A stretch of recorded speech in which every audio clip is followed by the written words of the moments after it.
नमस्कार। आओ भारत की अर्थव्यवस्था ठीक करें कार्यक्रम के लिए प्रारंभिक विवरण के 10वें अंक में आपका स्वागत है। मैं हूं नरेंद्र।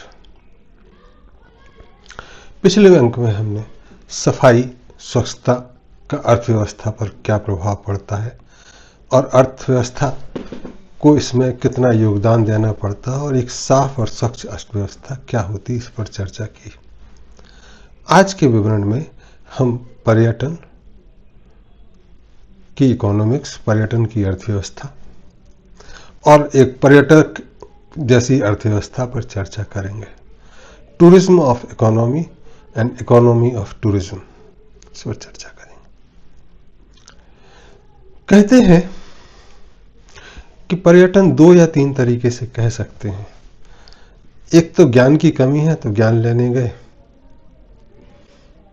दूसरा एक मनोरंजन के लिए गए, तीसरा धन्यवाद देने के लिए गए। ये 3 तरह के पर्यटन मुख्य रूप से कहे जा सकते हैं।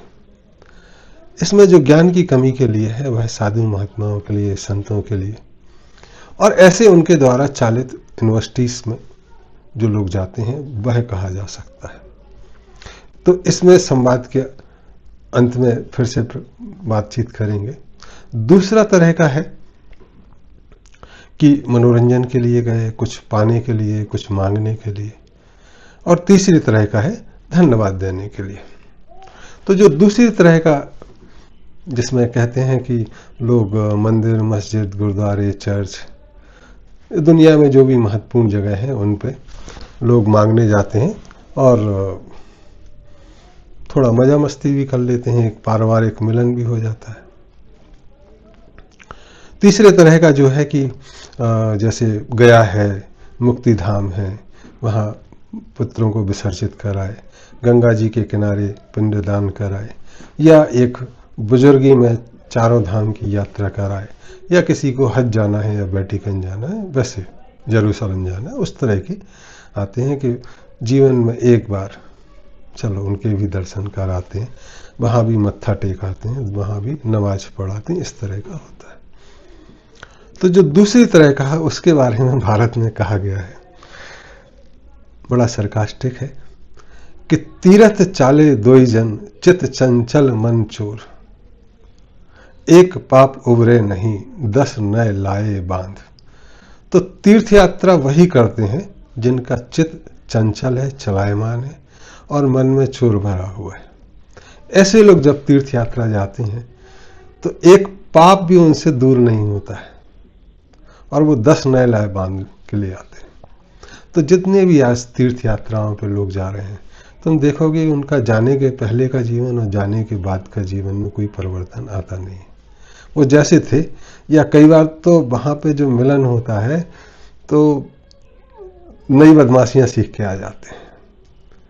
एक congregation of master of cunning arts होता है जहाँ बदमाशियाँ सीख के आते हैं, या स्यूडो साइंस या ऑकल्ट साइंसेस की चीज़ें सीख के आ जाते हैं कि बदमाशी कैसे हो।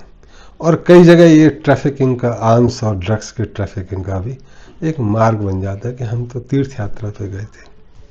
कुछ लोग घर में निकम्मे हैं, वो तीर्थ यात्रा पे चले जाते हैं कि चलो महीना भर इसी में निकलेगा।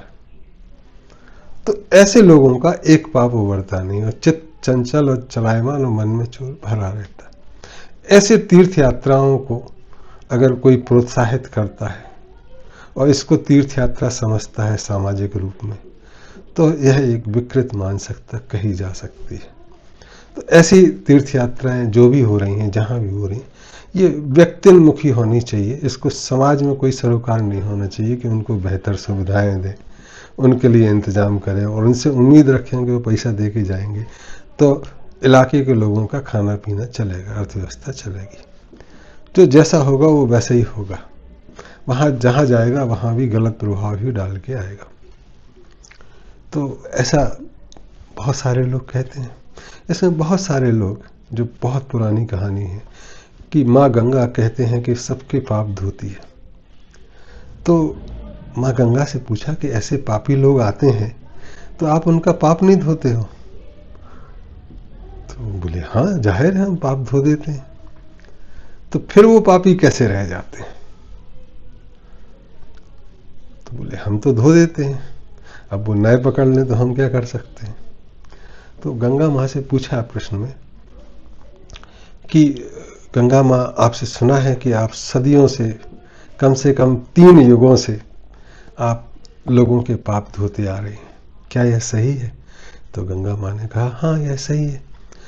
तो बोले इसका प्रारूप ये निकाला जाए कि इतने पाप धो रहे हैं आप, तो बहुत पाप इकट्ठे हो गए, तो दुनिया में अगर सबसे ज़्यादा पापी कोई है तो है आप कहे जा सकते हैं। लोगों के पास थोड़े थोड़े हैं, आपके पास सामूहिक है, तो क्या यह सही है? बोले यह सही नहीं है। जो पाप धोने आता है वो 10 नैले बांध जाता है, तो हम तो और निर्मल हो जाते हैं।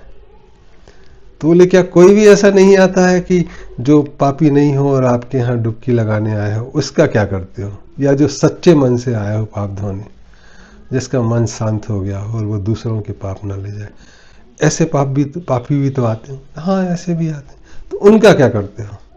तो बोले हम क्या है, हम तो बहते रहते हैं, जो इकट्ठा होता वो जाके समुद्र में उड़ेल देते हैं। तो फिर समुद्र से पूछा गया कि भाई आप क्या करते हो, जो गंगा जी पाप धोके आपके पास तक उड़ेलते जाते हैं, तो आप तो इतने बड़े हैं, 3 युगों से तो सुना है, और आपका तो ओर छोर नहीं है, ना प्रारंभ है ना अंत है, जैसे भगवान वैसे सागर, क्षीर सागर। तो आप क्या करते हो? बोले हमको क्या करना है, सूर्य भगवान चमकते हैं तो पानी के साथ साथ पाप भी उड़ जाते हैं, तो हम फिर से निर्मल हो जाते हैं। तो कभी कभी गंगा मैया पाप दे जाती हैं तो हम उनको आसमान में बादलों तक भेज दें। तो फिर बादल से पूछा गया कि आप क्या करते हो जो पाप समुद्र देता है? बोले हमको क्या करना, हम तो पूरी दुनिया पे बरसते हैं, जिसको लेना होता वो ले लेता, और हम तो फिर इकट्ठे हो जाते हैं। तो कहते हैं कि पापी चित्त चंचल और मन चोर के कारण आते हैं, तीर्थ यात्रा से वो धुलेंगे नहीं, बढ़ेंगे। तो ऐसी तीर्थ यात्राओं का और ऐसे जमघटों का प्रोत्साहन समाज के द्वारा, सरकार के द्वारा नितांत निंदनीय है। वह चाहे मास में मक्का मदीना का हो, अमरनाथ का हो, वेटिकन का हो, जेरूसलम का हो, चाहे वैष्णो देवी का हो, कहीं का हो, ऐसे जो भी तीर्थयात्री निकल रहे हैं उनको कोई भी समाज सहयोग दे रहा है, वह निंदनीय कहा जाता है, उसको बंद करना जरूरी। व्यक्ति की अपनी इच्छा है तो वो जाए, और जो साधु संत हैं उनके लिए तो कहा जाता है कि मन चंगा तो कठौती में गंगा, तो उनको कहीं जाने की जरूरत नहीं है। रादर लोग उनके पास आते हैं सलाह लेने, मशवरा, मत्था टेकना, और वो एजुकेशन टूरिज्म होता है। तो पहले एजुकेशन टूरिज्म का थोड़ा दूसरा रूप रहा, उस पर आते हैं। फिर लोग कहते हैं कि वाइस वंश, लोग इतना यात्राओं का बखान करते हैं, 4 धाम की यात्रा, गंगा सागर की यात्रा, यह यात्रा, क्या ये सब ढकोसला है या कुछ इसमें तथ्य भी रहा होगा कभी? तो बुजुर्गों का कहना है कि शुरुआत में और बहुत लंबे समय तक धार्मिक संस्थान समाज की व्यवस्था देखते थे। तो अलग अलग इलाकों में कैसी व्यवस्था चल रही है उसको देखने के लिए, मतलब बाकायदा ज्ञान अर्जन के लिए लोग इधर से उधर जाते थे। और फिर भारत जैसे देश में शंकराचार्य जी ने कहा कि देश में एकजुटता रहे, लोग एक दूसरे को जाने और घर में पड़े पड़े ना सड़े, इसलिए कहा कि जीवन में एक बार जब समय मिले 4 धाम की यात्रा कराएं, और वो पैदल या घोड़े से या इस तरह से जाए। ऐसा ना हो कि हवाई जहाज से आके आप आए, डेस्टिनेशन टूरिज्म हो गया और आ गए।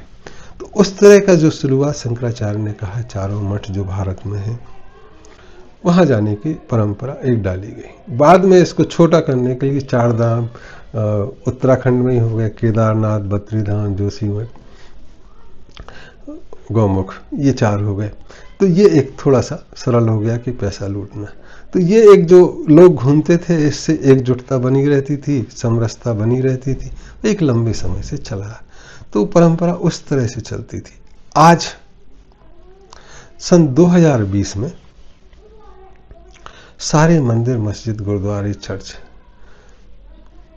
बंद कर दिए गए। ऐसा लग रहा है कि बैक्टीरिया और वायरस धार्मिक संस्थानों से, मैसेंजर ऑफ गॉड के हों, पैगंबर के हों या भगवान के हों, उन सब से तो जीत ही गए, उनको उन्होंने दरकिनार कर दिया।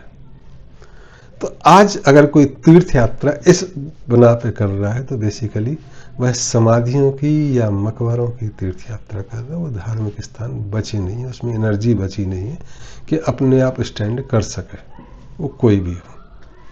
सिर्फ एक राम मंदिर अयोध्या है जो उस दौरान उसकी प्राण प्रतिष्ठा हुई, तो वो थोड़ा कह सकते हैं कि उसमें एनर्जी बची हुई है। पूरी दुनिया में एक ही जगह है जहाँ पे कोविड के बंद में भी काम हुआ और प्राण प्रतिष्ठा हुई। इसके अलावा सारे खंडहर और समाधि और मकबरे में तब्दील हो चुके हैं, ऐसा मान चाहिए।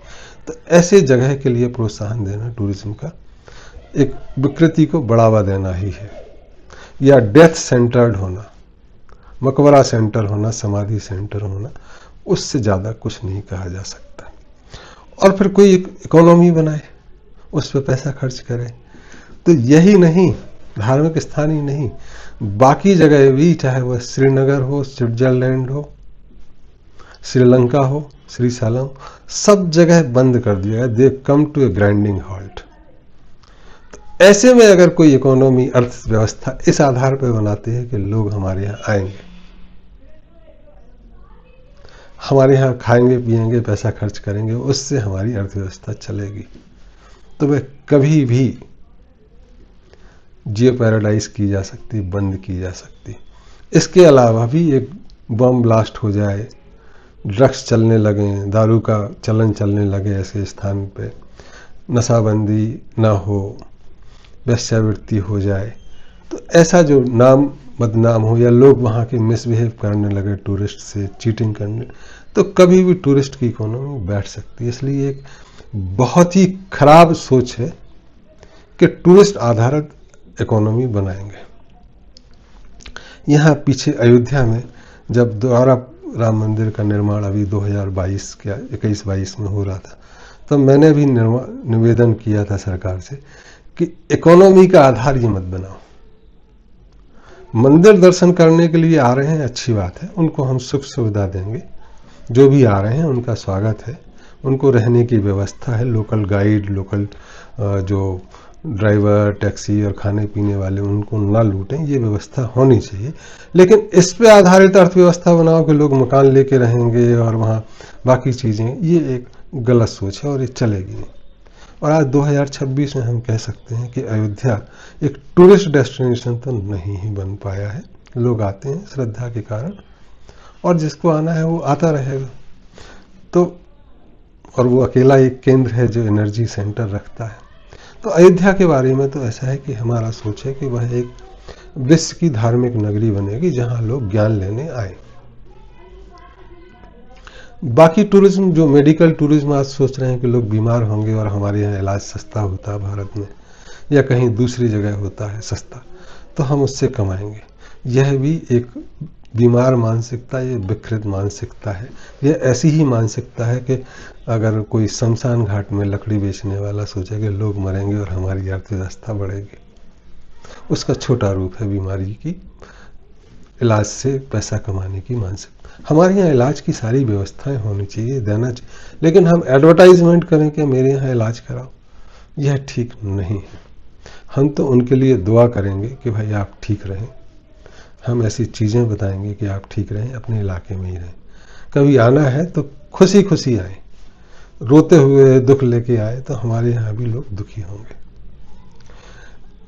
तो एक तो मेडिकल टूरिज्म गलत है, फिर एक दूसरा आता है एजुकेशन टूरिज्म। तो आज भारत में अगर कहें तो जब कोविड का लॉकडाउन हुआ और उसके बाद यूक्रेन रशिया वार हुआ, तो करीब 1 लाख बच्चे वहाँ से भारत आने के लिए तैयार थे और आए भी। तो सवाल हुआ कि हम इनको अच्छी एजुकेशन भी दे सकते हैं, इनको बाहर जाना पड़ता डॉक्टरी पढ़ने, तो वो व्यवस्था तो हमें करनी चाहिए अपने बच्चों के लिए। और दूसरे बच्चे भी आना चाहें तो आए। विश्वविद्यालय इसी का नाम ही, ऐसा नहीं कि 2 कमरे में एक यूनिवर्सिटी बना दे, यह उसका विकृत रूप है। तो विश्वविद्यालय जो एजुकेशन है, इसको टूरिज्म नहीं कहना चाहिए, ज्ञान लेने के लिए आ रहे हैं। इस ज्ञान लेने की जो पुरानी सोच चली आ रही, उसके बारे में चर्चा करना बहुत ज़रूरी है कि टूरिज्म या यात्रा करना कहाँ ज़रूरी था। तब उस कहते हैं जो ज्ञानी लोग हैं और जो बहुत बुजुर्ग हैं जंगलों में, वो कहते हैं कि सबसे पहले जब विकृति आई तो एक समुद्र मंथन हुआ। समुद्र मंथन में एक तरफ देवता, साधु, सेजिस, दूसरी तरफ दूसरे तरह के प्राणी जिनको लोग शैतान, राक्षस भी कहते हैं या जैसा भी कहना, वो भी ज्ञानी कम नहीं थे।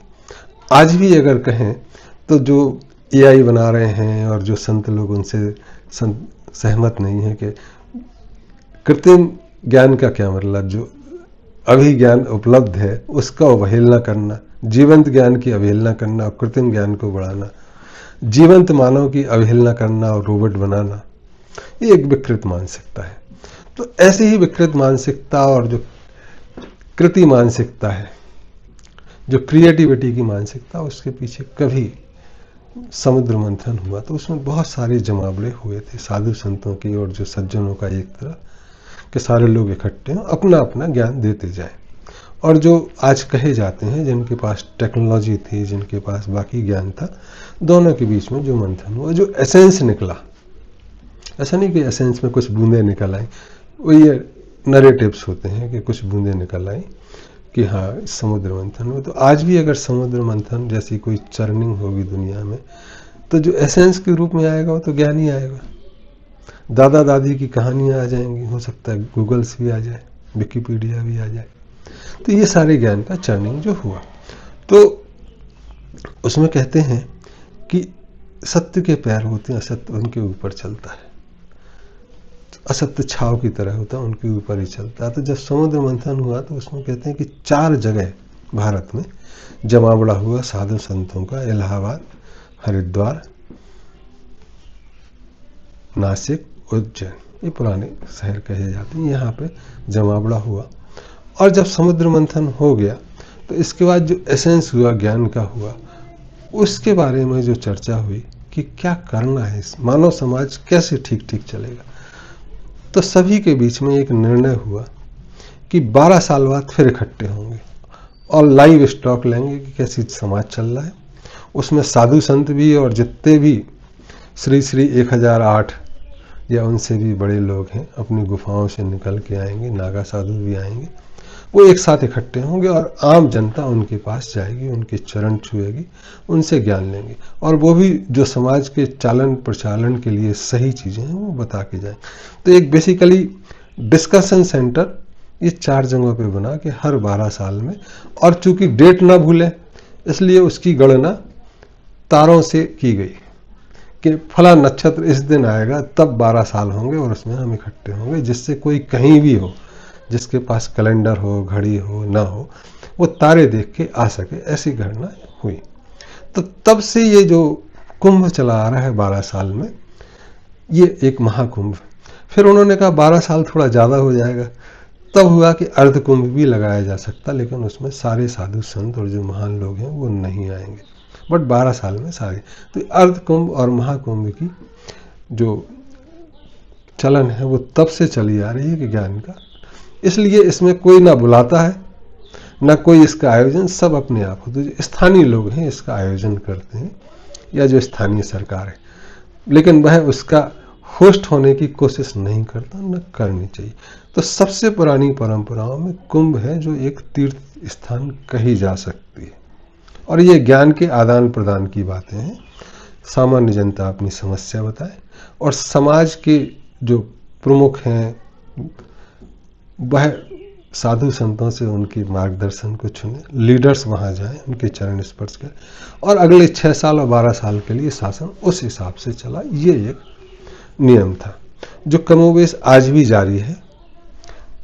इसमें थोड़ा बहुत परिवर्तन आता है, लेकिन नक्षत्रों के हिसाब से, बाकी चीज़ों के हिसाब से आता है। कुछ लोग बदमाश इसमें जुड़ जाते हैं, पैसा कमा लेते हैं, वो एक छोटी सी घटनाएं हैं।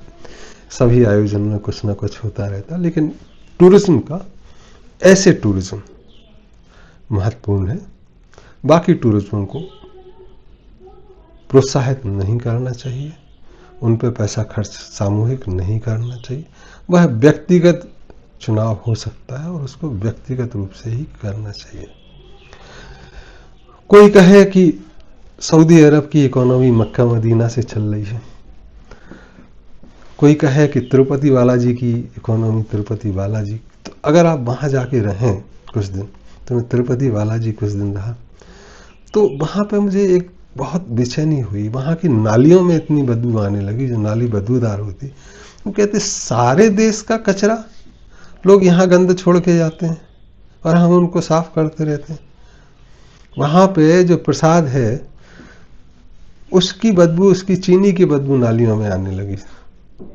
तो एसिडिक स्मेल आती रहती है वहां पे, और लोग पैसा कमा कमा के थक गए हैं। पागलपन, रात को 2 बजे भी दुकान खुल रही, सवेरे से एक मशीन बन गए, उनका जीवन नष्ट हो गया। ऐसे ही वहां के पंडितों का हाल है, पैसा आया जा रहा है, और इतने विकृत हो गए कि बाद में वो घी की जगह चर्बी का भी घी बनाने लगे, उसमें मिलाने लगे, तो भावनाओं से खेलने लगे।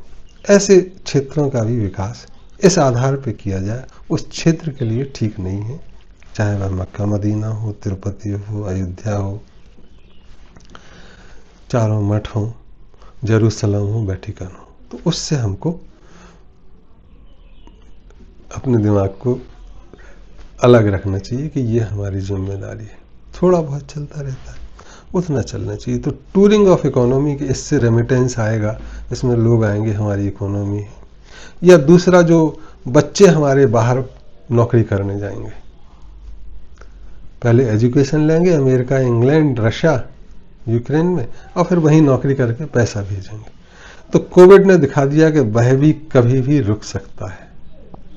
तो इन दोनों पे, एक रेमिटेंस बेस्ड, एक टूरिज्म बेस्ड इकोनॉमी जो थाईलैंड ने बनाई, वहाँ विकृति आई, वहाँ शराबबंदी, वेश्यावृत्ति का प्रचलन बढ़ा, नशा हुआ, श्रीलंका में भी हुआ। तो इन सब देशों की जो इकोनॉमी बर्बाद हुई, इसका कारण अननेसेसरी टूरिज्म का प्रमोशन कही जा सकती है। लोकल आदमियों की जिंदगी खराब हुई, ये एक ठीक कायदा नहीं है। तो मैं इतना ही कहना चाहूँगा टूरिज्म पे कि एक बार पुनः सोचें कि इस तरह का या किस तरह का स्वस्थ टूरिज्म हो, जो कुंभ जैसा हो, जहाँ ज्ञान का आदान प्रदान हो, जहाँ मनोरंजन भी हो। ऐसे टूरिज्म कैसे चले? तो जो सरकार में LTC देते हैं घूमने के लिए, वो एक ज़रूरी कदम है, क्योंकि एक मोनोटोनिसिटी, एक रूपता आ जाती है, तो कुछ देर चाहिए। लेकिन वो प्रमोशन ना करें कि इस जगह लोग जाएंगे, ऐसा जाएंगे। वो चॉइस होनी चाहिए, चाहे घर में भी बैठे। सब लोगों को 7 दिन, 15 दिन, साल में एक आध बार थोड़ा ब्रेक लेना चाहिए मोनोटोनिसिटी से। नहीं तो स्त्रियां जो घर में रहती हैं, पुरुष जो ऑफिस में रहती हैं, बच्चे बच्चियाँ स्कूल में, उनका पागलपन भी। तो पहले रिश्तेदारों के यहाँ जो जाते थे, वह भी चालू कर सकते हैं, या ऐसे कुछ स्थानीय लोग बना सकते हैं जहाँ पे ग्रीनरी हो, जहाँ का मौसम अच्छा हो, जहाँ ठगी ना हो, बदमाशी ना हो, जहाँ भिखारी ना हो। ऐसे स्थान हम बना सकते हैं। अगर हम भगवान से भीख मांगने जाएंगे, अल्लाह ताला के पास हम इसलिए जाएंगे कि वो हमारे बच्चों की नौकरी लगा दे या हमको पैसा दे दे, तो हम तो अंदर भिखारी हैं और बाहर हमसे भिखारी मांगेंगे। तो ये जो भिखारियों पे आधारित अर्थव्यवस्था, ये बहुत गंदी है, इससे ऊपर उठना चाहिए। ये पूरी दुनिया के लिए है। इस अंक में इतना ही।